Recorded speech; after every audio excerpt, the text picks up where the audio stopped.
madalas naririnig natin sa ilang mga opisyalis ng Administrasyong Marcos, hindi lang kay Presidente mismo, kundi doon sa mga opisyalis niya mismo na walang magagawa, talagang nagbabago na ang panahon, nagbabago climate change, global warming, ganyan. Pero siguro naman mayroon tayong magagawa para hindi masyadong malala ang impact nito sa mga tao. Doon sa unprogrammed appropriations kasi, doon madalas hindi kasi nakikita yung pagkuha ng pera doon. So, yun yung tinitignan ko for the past so many years. At ang nakikita natin ay ang laki ng tinalon ng comparative, yung percentage niya. Ang unprogrammed appropriations, ang historical average niya is between 2 to 8% of the national budget. Pero in 2023 and 2024, 15% siya. At nakikita natin na lalong-lalo na in 2024, dyan po nilagay yung ginamit para dun sa mga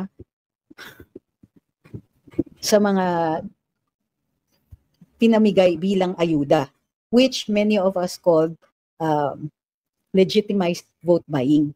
Ang dami-dami ko kasing inaaral kanina na when I finally took a look at itong mga pangyayari, nairita ako. Kasi halimbawa, doon sa sa ICI, nag-press conference the other day si former Supreme Court Justice and ICI, Independent Commission for Infrastructure Chair, Andres Reyes. Nung nagpo-press con siya, meron siyang sign, what the world needs now is love, not greed or selfishness. Pero what he was saying is masyado daw greedy yung mga tao, masyadong so dapat daw hindi selfish, dapat daw mapagbigay, we should share, we should love our fellow men. Ang feeling ko dito is kaya yun ang sinasabi ni Justice Reyes is because na overwhelmed din siya dun sa pagkagahaman ng ilang mga opisyales na kanilang iniimbestigahan. Pero siguro hindi rin aware or hindi bihasa si Justice Reyes sa mga current communication strategies. So medyo hindi masyadong maganda yung paglanding ng kanyang statement. What he was trying to say, I guess, was that grabe yung greed dito and selfishness. Habang nag-iintay tayo ng pagdating ng isa pang napakalaki at napakabangis na bagyo, mayroong salo-salo na inattenda ni First Lady. At ang salo-salo ay tungkol sa pag-launch ng mga portraits ng mga First Lady. Gets ko naman, gusto niya may proyekto siya, gets ko naman na mayroong mga ganyang concerns ang ating unang ginang. Pero lumalabas pa ang mga balita at nahahanap pa lang yung tunay na number ng mga nasawi sa Bagyong Tino, may padating na bagyo na napakalaki at mas malakas. At hindi pa nare-resolba. Nakikita natin na kapos ang administrasyon na ito sa pera pampamigay sa rescue and relief. Hindi napapalagay ang loob ng mga tao tungkol sa mga efforts ng administrasyon na ito sa pagre-rescue, lalong-lalo na dahil nag-meeting ang presidente after or patapos na yung bagyo at doon naglaan nagplano ng mga efforts. Tila nagiging practice ng administrasyon ngayon ang pag-uumpisa ng mga efforts kapag tapos na o patapos na ang bagyo.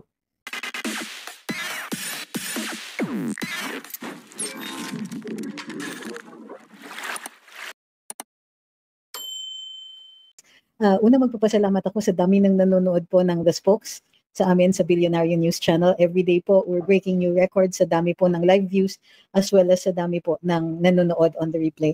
At malaki po ang pasasalamat ko sa inyo because it would not be possible, the success of the program would not be possible kung hindi po kayo super support sa amin ngayon.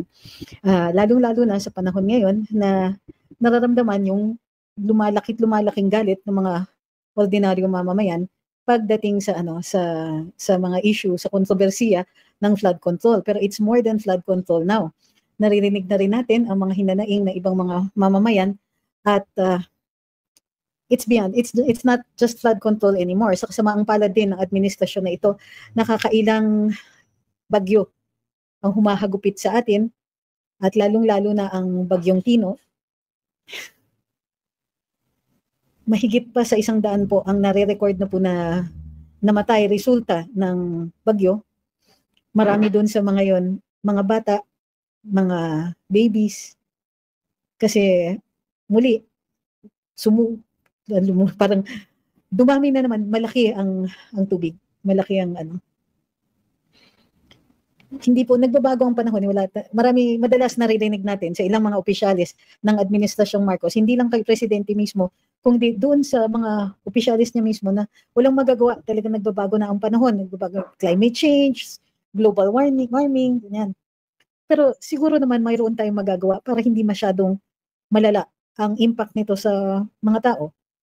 Kahit man lang sana yung pag-aaral ng mga areas kung saan talagang inaabot na ng baha, ng pagbabago ng mga weather patterns, siguro naman hindi malaking bagay na hilingin natin sa gobyerno natin na to do something sa mitigation.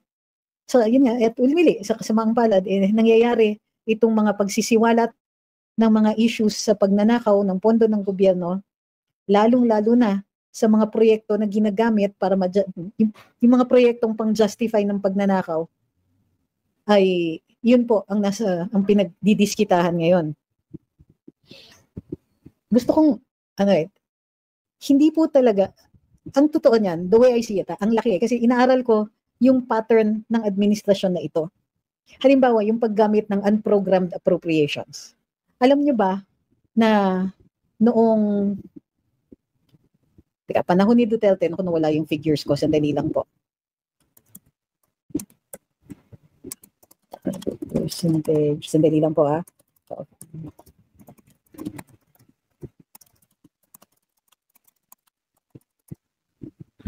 List.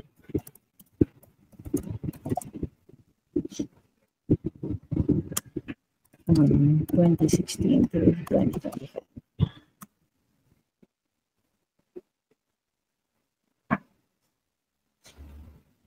Okay. Noong nawala yung notes ko kanina, sandali lang po.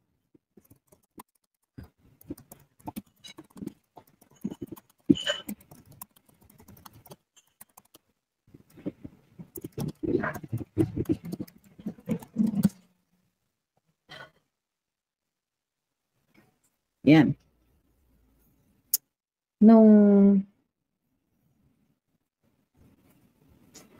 The average historical share ng unprogrammed appropriations to the national budget historically ay about 2 to 8.4%. Actually, negative pa nga eh.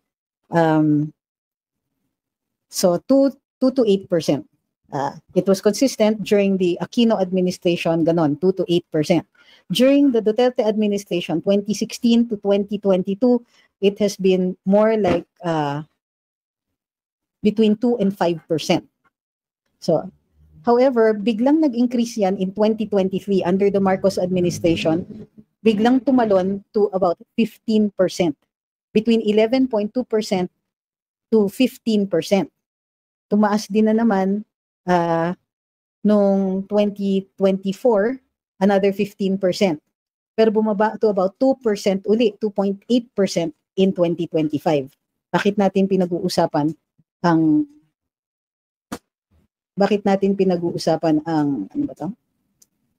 ang unprogrammed appropriations? Very recently, pinag-uusapan yan doon sa last 3 or 4 hearings sa Senate Blue Ribbon Committee, kung saan nanggagaling yung ilang mga pangpondo ng mga so-called flood control projects. Ang inaaral ko kasi kanina ay yung participation ng DBM dito sa flood control projects at kung bakit tumaas ng ganito. So marami ang dinadaan. In 2023, 2024, yung national budget niya, mayroon tayong more than 50% doon sa unprogrammed, sa unprogrammed appropriations. Okay? Doon sa unprogrammed appropriations kasi, doon madalas, hindi kasi nakikita yung pagkuha ng pera doon. So, yun yung tinitignan ko for the past so many years. At ang nakikita natin ay ang laki ng tinalon ng comparative, yung percentage niya. Ang unprogrammed appropriations, ang historical average niya is between 2 to 8% of the national budget. Pero in 2023 and 2024, 15% siya. So, at nakikita natin na lalong-lalo na in 2024, dyan po nilagay yung ginamit para dun sa mga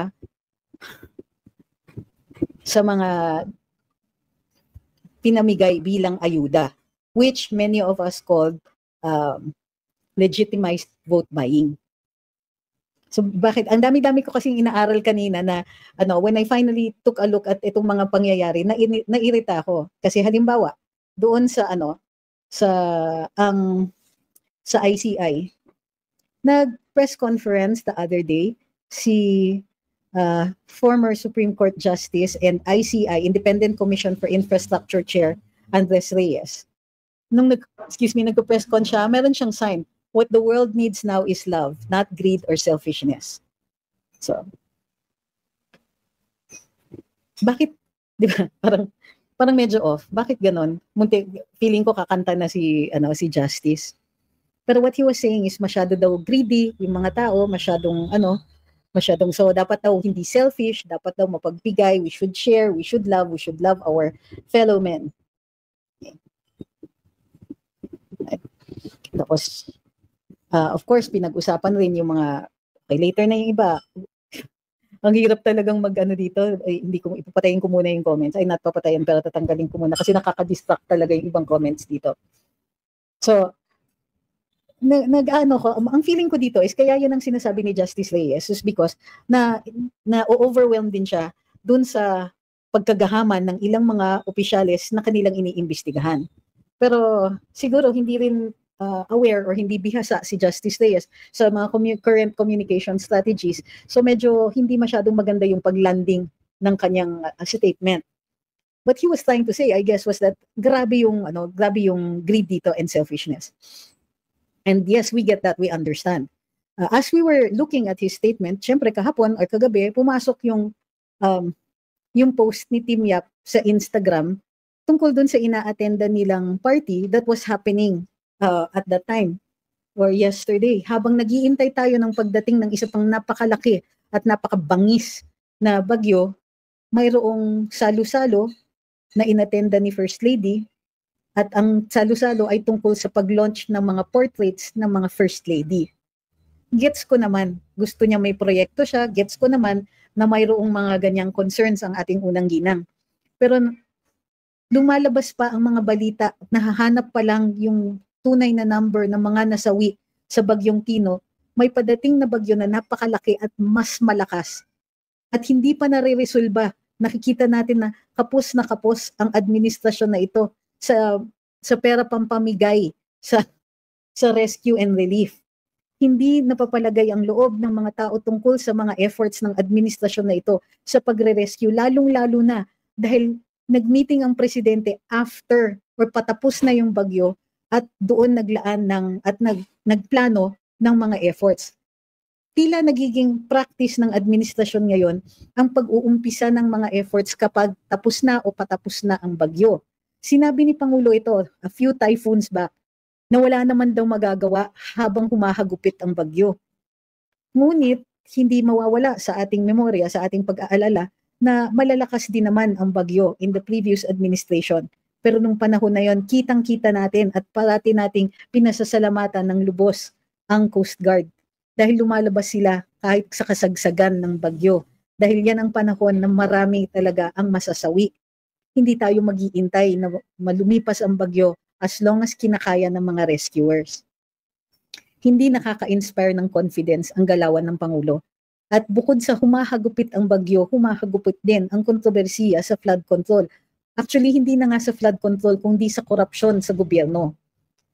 Matagal na tayong mapasensya ang mga Pilipino. Matagal na tayong aware na may korupsyon.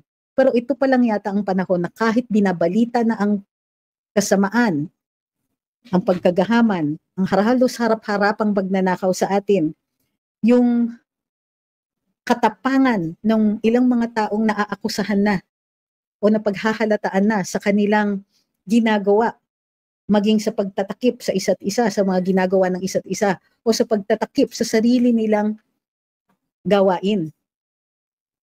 Andyan pa ang mga statement na, di ba, ubod ng tapang, sabihin hindi aabot sa presidente ang ganito, na hindi pwedeng kansilahin ang passport ni Saldico, na administrative lang ang maaaring ikaso kay Martin Romualdez. Bakit? Tapos na ba ang investigasyon? Magsasalita ka ng patapos ng ganyan? Wala bang intensyon na maghanap pa ng ebidensya ang Office of the Ombudsman. Tumutuloy pa lang ang fact-finding sa ICI. Mayroon ng Senate, may ongoing na Senate at kung di ako nagkakamali, House Blue Ribbon Committees nag-iimbestiga din sa mga anomalya dito. Pero sinasabi na admin lang ang maaaring ikaso kay Martin Romualdez. Tapos na? Ganun ba yun? Bukod pa dyan, hindi nila pinag-uusapan na kapag kagustuhan nitong administrasyon, kayang-kaya nilang maghabol ng mga tao kahit wala pang mga nakafile na kaso. Alam natin na si Congressman Teves, wala pang kaso nung hinabol at pina-extradite. Ang kaso ay nandun lamang sa Kongreso. Hindi nga mapakansela ang kanyang passport. Pero maaaring kausapin ang ibang mga bansa na kansilahin ang kanyang visa, katulad ng ibang ginagawa sa mga kalaban nila. Wala eh. Nakaka-depress. Tapos yun na nga, sa kasagsagan ng pag-iintay sa darating na bagyo, may party pa. Parang hindi ba sila nakikinig? Wala ba silang idea kung anong nararamdaman ng ordinaryong mamamayan? Bukod pa dyan, katulad ng dati nangangyang gawain, pumunta ang Pangulo para mag-inspect ng mga devastated areas. Pero ewan ko, correct niyo ako kung tama ha, may dala ba si Pangulo? Hindi ko natatandaan na meron siyang dala kasi hindi naman nakalagay dun sa mga news reports. Pati dun sa mga pictures, wala tayong nakikita na nag-inspection si Presidente pero meron na siyang dala. Imbes, in-announce niya yung pag-release ng, hindi ko alam kung magkano, 1 trillion yata for rehabilitation. Maganda yan, mabilis ang releases, tama yan. Para sa rescue and relief, tama din po yan. Pero medyo late na. Yung mga ganyang pagre-release ginagawa bago tumama ang bagyo. Bago pa may masawi. Paano, ano yung pondong gagamitin ng mga rescue and relief workers natin? Ano ang dala nila? Kahit nung a few typhoons ago, sinasabi nila, bakit, di ba, parang kinakapos yata ang budget ng ibang mga ahensya dito.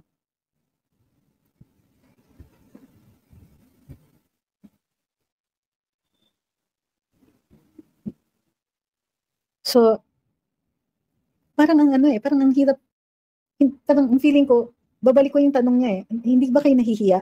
Pupunta ka dun sa typhoon devastated areas, kakausapin mo yung mga tao, nakikita nyo yung devastation all around, yung destruction, yung paghihirap ng mga tao, wala kang dala. Kahit man lang candy pamigay sa mga bata, wala kang dala. Parang ano yun, naghahanda kayo pag tumama na yung bagyo? Sana mali ako. Pero wala pa akong nakikita sa mga pictures na pinopost, sa mga news reports, wala po akong nakikita na namigay na sila kaagad. Na nung pumunta ang Pangulo, mayroon ng dala. Pagbibigyan ko yung pamumulitika basta namimigay siya kasi gutom na yung mga tao. Pagkalipas ng bagyo, many of them, they've lost everything. Ando na yung media, ang dami nang natanong. Sabi ni Lakang Malaya, si Digong nga nililiparan lang. Actually, tama nga yung ginawa ni Digong Papatulan kita. Unang-una, bakit lilipad? Kasi mas makikita mo kung nagsusurvey ka ng physical destruction. Pagkatapos niyan, pagka dumating, ang dadating mga rescue and relief workers. Kasi kung si Presidente Rodrigo Duterte ang pupunta dun sa mga disaster areas, aalagaan pa siya. Kailangan pang asikasuhin yung kanyang security. Kaya maaabala pa yung i-coordinate pa yan sa local government. Sinabi ni Pangulong Duterte yan. Hindi muna siya dadating sa kasagsagan ng kahirapan ng mga tao. Imbis na siya yung pumunta, nagpapunta siya ng rescue and relief workers, pero naka-preposition na yung mga yan even before the typhoon hits. Sa totoo lang, sana mas inaral mo itong sinasabi mo, Lakang Malaya. Sana hindi lang trollish behavior. Kung gusto mo talagang malaman, madali yan Well documented naman yung ginagawa ni Pangulong Duterte noon. Sabi ni Jing, 5K na pangako lang po ang dala. So, sabi ni Ma'am Grace, sobrang talino kasi kaya ganyan. Kung makikita ang mga nasalanta ng bagyo, maiiyak ka kasi ang hirap at ang sakit ng mga nasalanta. Wala man lang, di ba, hindi ko makalimutan yan Nung bumagyo sa Rizal, yung bumagyo't nagbaha sa Rizal, pumunta ang Pangulo nakasakay ng truck. Tinitignan niya yung mga taong nasalanta, nakatingin yung mga tao sa kanya, pero walang hinahagis na relief goods, walang kahit ano. Ito, i-compare natin sa panahon ng tatay niya. Alam ko yan kasi nung bata pa ako, Pero yung father ko, kasama sa rescue and relief efforts ng Philippine Air Force. Dahil at the time, yung mga yoling, ganyan, naka-assign siya. Dito sa Villamor, kung di ako nagkakamali, sa helicopter wing. At sila po, kahit kasagsagan ng bagyo, nasa survey na nila yung lugar at nakikita nila may mga tao dahil sa taas ng baha. Nandun yung mga tao sa ibabaw ng mga bubong.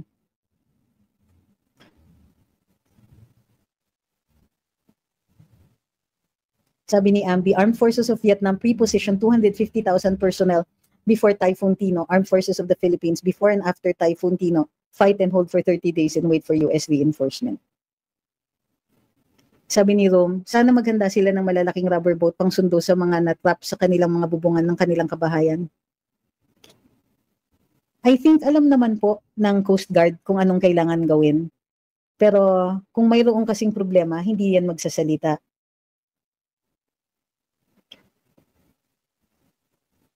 So, yun lang nakakalungkot kasi nasa kasagsagan siya ng isa sa pinakamalaking kontrobersiya na tinamaan ng Pilipinas.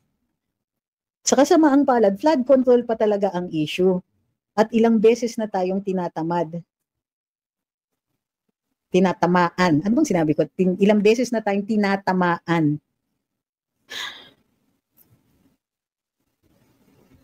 Sabi ni Bright, yes, nakasakay sa truck tapos pakaway-kaway pa. Akala mo campaign period. Tapos binabato relief goods. Binato ba? Doon sa Rizal? Walang dala. Meron ba? Kasi kung meron, maigi. Walang mga choppers daw na tumulong, sabi ni Chits. Baka masyadong malakas ang hangin. Pero nag-aalala ako nung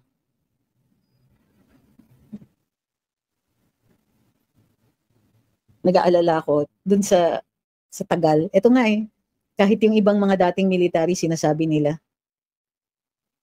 Ewan ko. Ano naman yung Blackpink sa December? So, isa na namang pagkakataon din na nakita natin tulad ng tinanong natin kay kay Commodore Tariela, mayroon bang pakikipag-ugnayan ang tatlo o mag-aapat na, yung tatlong kaugnayan natin na mayroong mga visiting forces agreement na kasama built-in dun sa mga agreement na yon ay yung disaster relief. Wala rin po tayong nakikitang ibinabalita na ganon.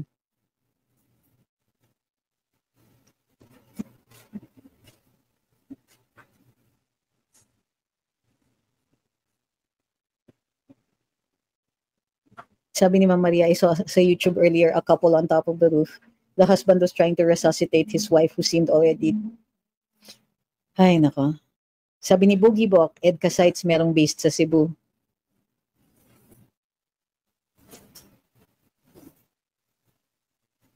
May Blackpink daw na dadating sa Malacanang sa yung K-pop. Wow. Na hindi ko maintindihan siguro mahilig talaga sila sa mga pagtitipon, sa mga parties, sa mga naintindihan ko yan ang kinalakihan nila. Pero they can't keep a secret So yung mga ganyan hindi talaga lalabas at lalabas yan. Kaya nga So in-announce ng INC, kung di po ako nagkakamali, na mayroon silang isang malaking pagtitipon, hindi ko pa nakikita kung ano ang tema nila. So sa mga panahon na ganito, mahalaga yung mga ganyang kalaking pagtitipon para lang ipahayag yung ating nararamdaman. Sabi ni Ma'am John, ilang bagyo na ang dumaan, nasa ng tulong ng EDCA mismo.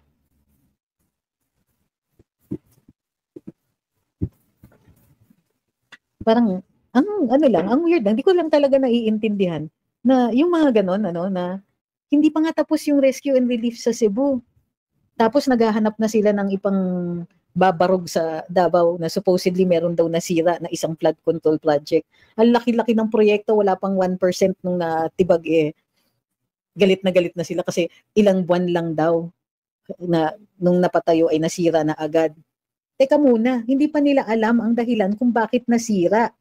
Mayroon bang extraordinary na lakas ng hangin o tubig o meron bang tumama dyan? Wala man lang investigasyon kung ano ang dahilan yan. Kung substandard, okay yan. Pero ano ba ang procedure dyan? Okay, may mga warranties yan, may mga guarantees yung mga gumawa niyan. So, sila ay responsible kapag mayroong nasira. Ito ba ay nagawa na? Hindi pa nila napagtatanungan. Wala pang investigasyon, nakita lang ang nasira, nagtanong-tanong sa mga tao doon, gumawa na agad ng conclusion. Nakapaskil na kagad sa mga media.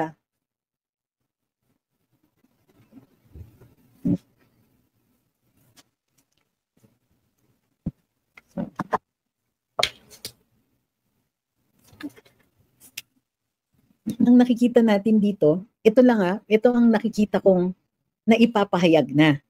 In spite of yung intensyon ng administrasyon na ito, na ipakita na ang mga disasters ay lumalala gawa ng mga flood control projects na punong-puno ng anomalya. Ang gusto nila, imbestigahan ang dating administrasyon. Hindi nila naiintindihan na yung work backwards. Hahanapin nyo yung proximate cause. Dun sa ano. So you start with the most recent projects and then work your way back. Bakit hindi inuuna yung mga dati? Kasi hindi natin alam, unang-una, yung availability of records, mas sure yung mga recent. Kung matagal na, hindi natin sure kung puno yung available records. Number one. Number two, posibleng may differences na. Halimbawa, differences sa kagupit ng bagyo, trajectories, wind factors, and all that. So hindi natin alam kung mayroong environmental factors, kung ano pa, sir, nanggigigil na naman si sir. It is always easier to work your way back. Pero hindi. Ang unang target ay ang dating administrasyon. So hindi natin ma-blame ang ordinaryong mamamayan o yung mga katulad natin na target lang. Itong buong pag-iimbestiga, pagsisiwalat tungkol sa flood control projects ay isang political mechanism lang. Isang, comms operation, a strategy para puntiryahin ang political enemies at ma-shield ang mga current officials. Lalong-lalo na ang presidente. May pa-announce pa na hindi aabot sa presidente ang issue na ito. Dude, ang aga pa. Di pa nga tapos ang mga investigasyon. Mayroon na kaagad. Mayroon na kaagad mga ganon. At hello, coming from the person or who initiated the investigation, automatic ini-exonerate niya sarili niya. Yung taong gumawa ng ICI, sinasabi na niya na, ay, hindi ako kasali dyan. Talaga?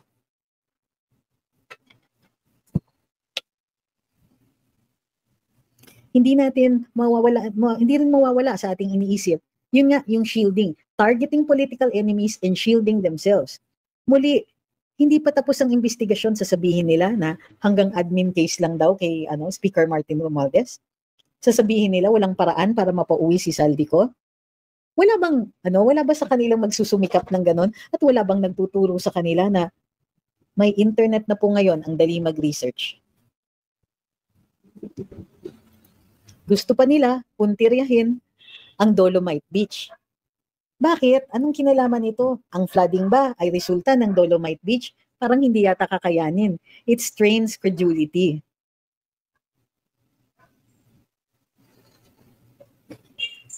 Parang masyado naman yata nilang tinetesting ang limits ng ating paniniwala sa mga hanash nila. Sabi ni DJ Dance, taga Davao ako, sobrang liit na damage po yung sa parte ng Grabahan area. Wala namang napurwisyo ng mga mamamayan at yung sa May Shrine Hills, bakit andun si Mayor Magalong? Akala ko wala na sa ICA.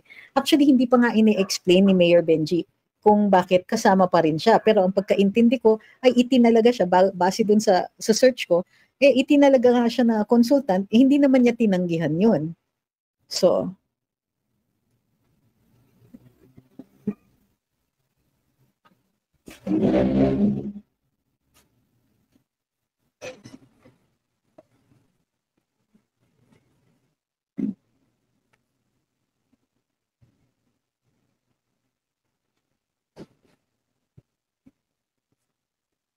sabi ni Noel, mga manhid po admin ng BBM, nature calls na nga ang bumagyo sa kanila. Di pa ba sila magising niyan? Si Auntie Claire, kung magbalita masyadong scripted mga sinasabi, sana si Auntie Claire ang guest po ninyo sa future sa spokes. Okay.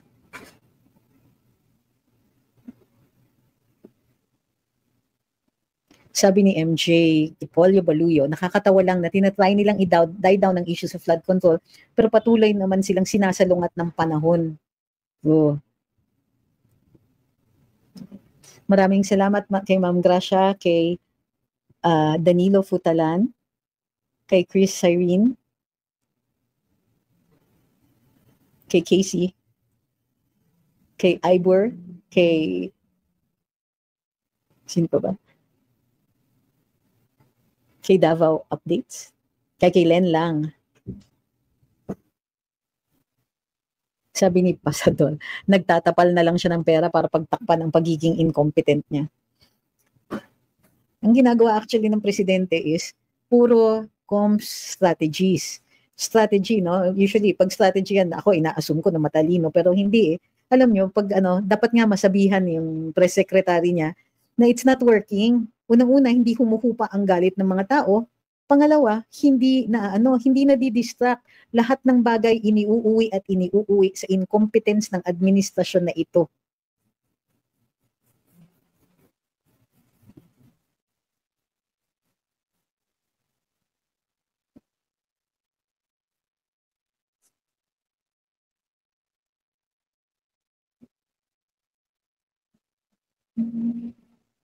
Sabi ni Mayo, si Lidon yan, yung sinibak ni Pangulong Duterte dahil sa excessive spending ng travel funds. Kaya galit yan sa mga Duterte, halatang halata yung motibo niya. Hi kay Ma'am Marian, pasensya na po. Medyo super pagod lang at saka grabe lang talaga yung dami ng ginagawa. May klase pa ako at kailangan kong mag-submit ng November 17 ng paper, so hindi pa rin pa po ako tapos. Gusto ko sanang tapusin yung research, hindi ko naman maubos-ubos. Ay nako, eto na naman, Project NOAA na naman. I saw a Pinklawan post hitting PRD's term stopping Project NOAA in 2017. They argued that it could have helped flooding. I wonder if may idea po kayo about this. Otherwise, research ko po. Hi P. Blue, sayang sana nanood ka ng The Spokes nung Wednesday po. Pinag-usapan namin yan. Pangalawa, nasa post rin yan ni Tio Moreno. So ano ba ang Project NOAA? Yan po ay parang ilang years na program that was created under the Aquino administration to include, kumbaga gawing high-tech yung monitoring at saka responses doon sa mga disasters dito sa Pilipinas. Lalong-lalo na yung issue ng baha. So nag-upgrade ng equipment, natapos naman ang deliverables. The project ran its course in 2017. Talagang matatapos siya sa 2017. This project was run by the DOST. Nung matatapos na, there were some persons involved in Project NOAA who wanted to continue the project. Ang director niyan, kung di ako nagkakamali, si Mahar Lagmay. Pero by his own admission, mismong sa DOST, nag-aaway-away ang mga tao doon kung itutuloy o hindi. By 2017, lahat ng initial deliverables natapos na. And despite the lobbying na ituloy yung proyekto, hindi na nakakuha ng pondo muli galing sa Kongreso. So yung blame kay PRD, medyo slightly misguided yan. Although the President determines kung ano yung magiging bahagi ng National Expenditure Program. Pero hindi po yan completely tinanggal. Instead, inadopt siya ng University of the Philippines as an ongoing project. Of course, nabawasan yung kanilang funding, but because sinabi rin naman ni PRD na mas maganda, lalong-lalo na pag cutting-edge technology ang ginagamit, ay uunahin yan, dapat vinivet yan ng academe. So, dun siya napunta. Ginawang bahagi yan ng isang targeted communications operation kay PRD, na parang pinalalabas na, na the reason gustong patigil yung Project NOAA is para makurakot yung mga, funds para dun sa other disaster mitigation programs, which of course they never were able to prove and nobody actually filed a case about it.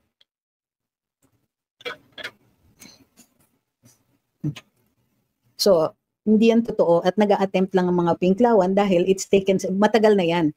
But what they are not aware of is that it was hugely, it was a heated discussion because nga may mga interests within the DOST na naglalaban tungkol dyan. It wasn't even about PRD.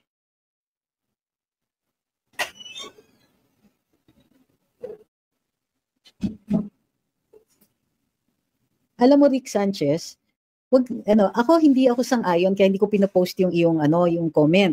Kasi kung magpupunta ka dito halimbawa or any other comment section, Tapos isusumbong mo sa akin yung sinabi sa isang vlog, either against Tatay Digong or whoever, or for the administration, parang ina-advertise mo yung vlog na yun.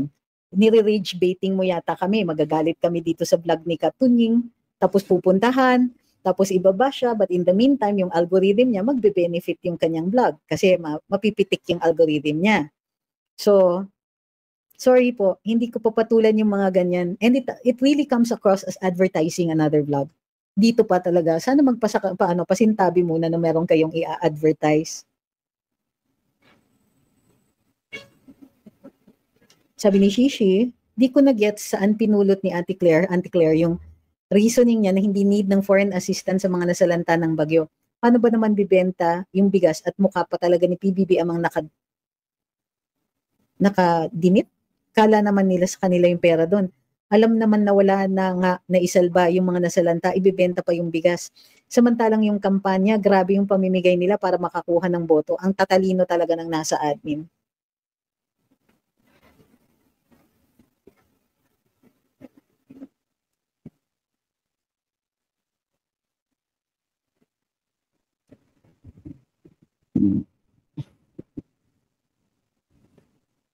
Bakit niyo ba kinukulit kay Mayor Magalong? Sinagot ko na po ito. Pag sinearch ninyo, he is still considered a consultant, although he did tender his resignation. Sinasabi naman dito ni Tatay Amik, mayroon daw MOU, hindi ko pa ito na-verify, ang ICI at ang Mayors for Good Governance, kaya he still participates if requested.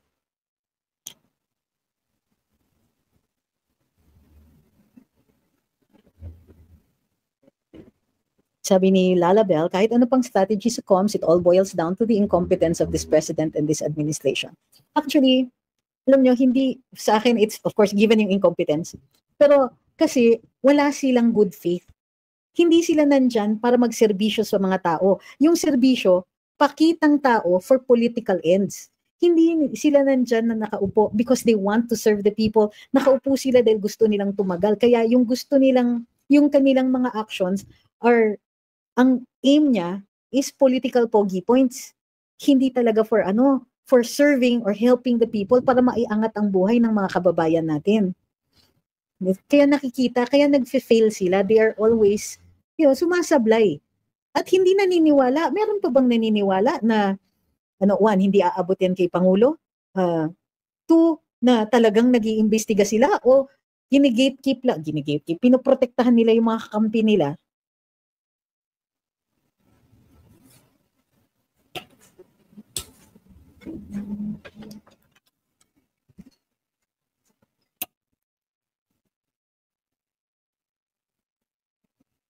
Hindi daw sila at saka ang daming hanash.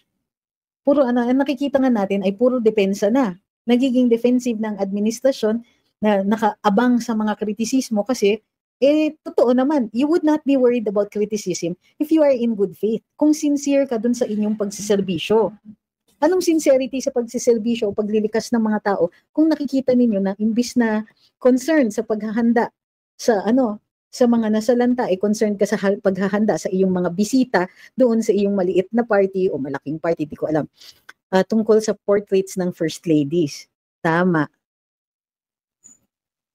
Thank you kay PRRD volunteer in The Hague. Salamat po.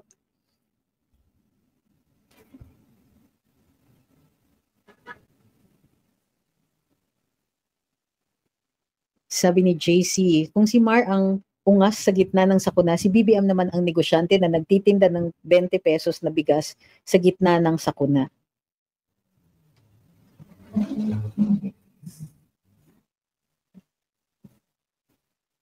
Sabi ni Ernesto, mukhang guilty kaya defensive.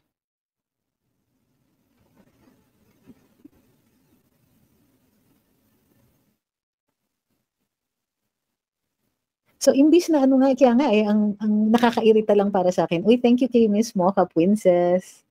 Sabi ni Guillermo, yung ginawa na yan pag imbestiga sa Davao, pinakita lang nila na walang kwenta ang admin at weak leader, makikita na karamihan kung ganong kaayos ang project ng Davao. Hi, KPRD volunteers in The Hague. We missed you here. 2 days lang po ako nawala. Medyo antok ako kasi nga ang dami-daming ginagawa. Nadagdagan pa nga ng morning show. At buong linggo po akong nandyan sa morning show sa The Spokes.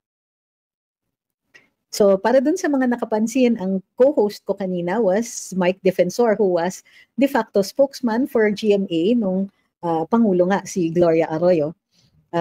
Parang kabsek yata si or chief of staff si Mike, si Kong Mike nung time na yon. Pero in the early part of her presidency, Spice Boys siya. So, talagang bahagi na po siya ng spokes. Ibig sabihin, yung sa the spokes, nag-start yan kami lang ni spokes, Edwin Lacerda, pero it's really for everybody who was a presidential spokesperson or press secretary. So may magpapalit-palitan yan. Babad lang ako ngayon kasi nga I will be taking a break for a while.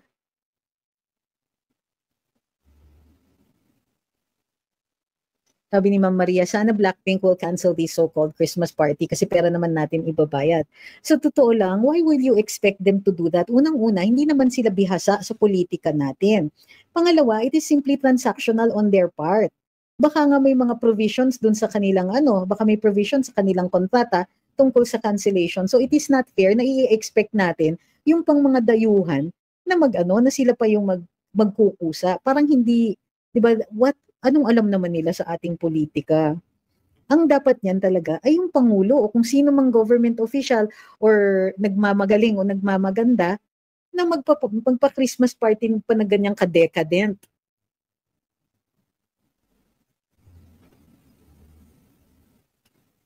Sabi ni Rama, ang hirap ng alam mong lumalaban ka ng patas pero in the end, kau pa yung nawalan ng lahat, ikaw pa yung magsimula ka sa zero, samantalang yung mga kawatan, even if bumalik sila sa zero, may pera sila galing sa nakaw.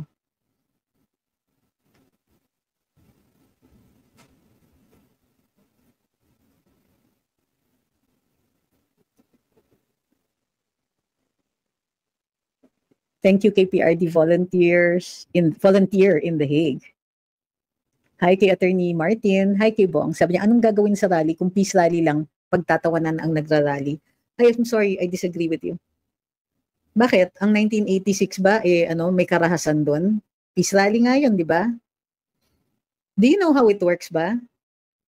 I hope you do, kasi that's not how it works.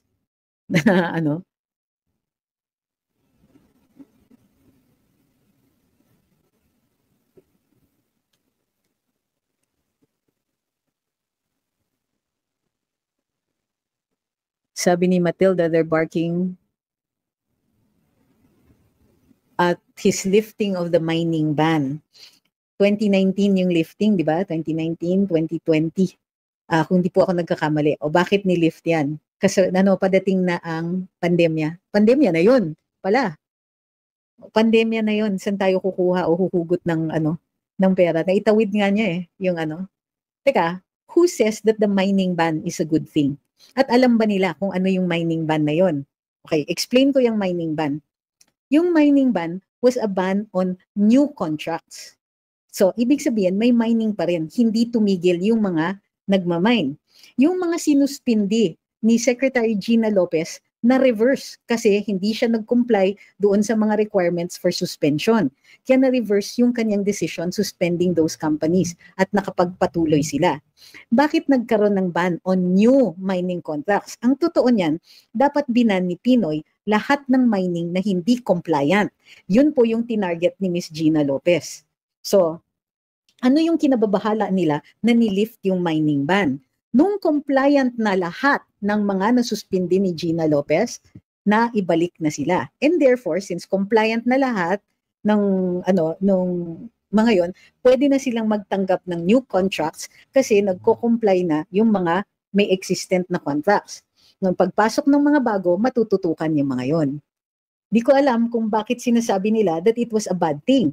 Ang totoo niyan, there was a comms operation before na wag i-lift yung ban. Kasi gusto ng mga may kontrata, yung mga existing mining companies na may mga kontrata, na tuloy-tuloy yung ban on new contracts kasi wala silang kakumpetensya.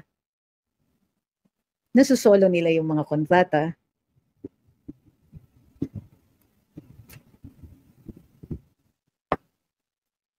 Sabi ni Amarok, isa pa itong si Kong Fun, di ata alam ano ang mandato ni VP Inday. Bakit niya hahanapin si VP Inday? Kasi andun lang daw sa dahig. Kinuha naman nila yung budget ni Inday para sa relief assistance. Besides, ano nga yung reason hinahanap nila si VP Inday? May mangyayari ba kay Pangulo? Meron ba siyang alam na hindi natin alam? Ang mandato ng Vice Presidente ay siya ang mag-take over in case the President becomes incompetent to continue dispensing his functions. May danger ba na ganun? So, bakit nga hinahanap ang Vice Presidente? Binabagyo ba ang Davao? Na dapat nandun siya? Ano ba ang basihan niya para doon? Kung nasa Dahig si VP Inday, abay pinakulong ninyo yung tatay niya doon bakit kayo maghahanap ngayon sa kanya? Gusto ninyo hindi siya dadalaw. Bakit? Gumamit ba siya ng public funds para sa kanyang pamasahe papunta doon? For a fact, alam ko tipid na tipid si VP pag andun. Kahit sinong pamilya ni Pangulo na dumalaw doon, nagbubus. Si VP Inday sumasakay sa bus diyan, nagte-train. Walang hindi naglilimusin, hindi ginagamit yung mga ng embassy when she could actually ask to be assisted by the embassy.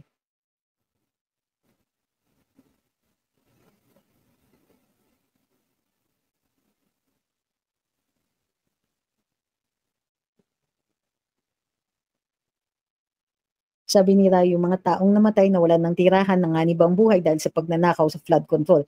Habang sila andun sa ibang bansa, nagpapagamot di umano, bumibili ng luxury items, etc. Sabi ni Ma'am Che, kung you want VP Sara back, bring PRD back home. Problem solved. Thank you kay Miss Ligaya.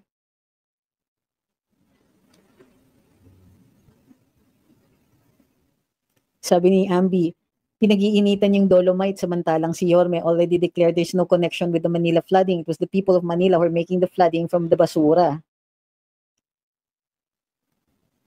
Sabi ni Omi, ganun na ba kahina ang presidente or admin ngayon at kinakailangan na nila ng reserba?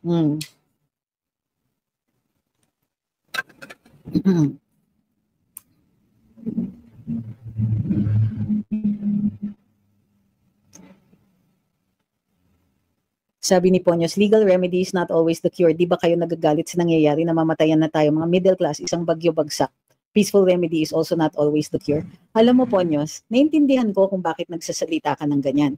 Pero kung ikaw ay maghihikayat ng illegal na remedyo, huwag nyo naman gawin dito. Nandadamay ka eh. So, wag dito yung inciting to sedition. Kaya mo na yan sa wall mo. Sa totoo lang, even assuming na sang-ayon kami sa remedyo na hindi nakalagay sa batas, bakit nyo naman ipopost yan?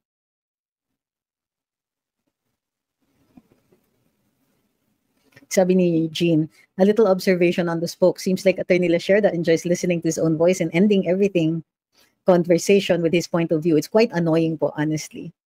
We're still adjusting, don't worry. Sabi ni Ponyos, di daw niya makontrol, naiinis na talaga siya. Gets ko, punta ka sa rally. Diba? Dalawa ang rally on 16, 17, 18. Tama ba ako?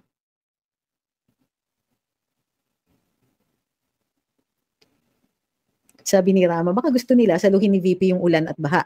Kaya nila hinahanap. Si BBM na nga nagsabi, nagbago na ang bagyo, di na sumusunod sa schedule.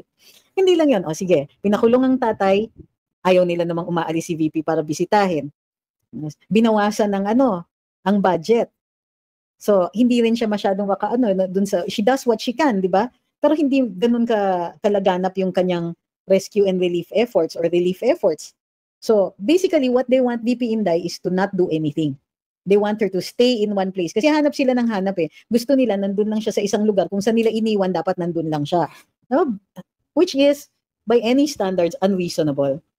Sabi ni Edwards, ayaw nila may ginagawa ang VP para masabi nila walang silbi. Halata kaayo. Mandatory yung kiss ni Sir parati.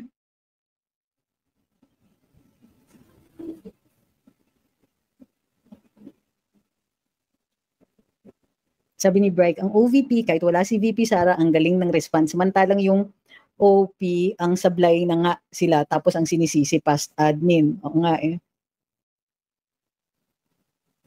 Sabi ni Cutie, nakakatawa si Kong Defensor na a-amaze siya sa lahat ng pinagdadaanan ni VP at kung paano niya nagagawang tumawa pa. Nagkantindi nga ng humor ni VP Inday eh, kahit saan.